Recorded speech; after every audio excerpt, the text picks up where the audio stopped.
Najua umekuwa ukisikia neno ectopic pregnancy. Hii mimba huwa inakuwa nje ya kizazi, yani ya mfuko wa kizazi, na huwa ni hatari sana kwa mama ambaye atakuwa amepata hali hiyo.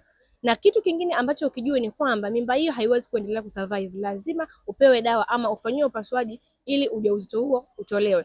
Na kama ukichelewa kuchukua maamuzi ama kujua kama mwanamke huyu ana changamoto hiyo, anaweza kapoteza maisha kabisa. Sasa hizi ni sababu ambazo zinaweza kufanya wewe mwanamke ukapata mimba nje ya kizazi. Cha kwanza ni kuwa na hitilafu kwenye mirija yako, aidha maji kujaa kwenye mirija ama mirija kuziba kabisa, ambayo huwa inasababishwa na changamoto ya maambukizi kwa muda mrefu. Kitu kingine ni kutoa mimba mara kwa mara. Yaani mwanamke ambaye anatoa mimba mara kwa mara anaweza kupitia hali hii ya hitilafu kwenye mirija na pia kujikuta anapata hiyo ectopic pregnancy.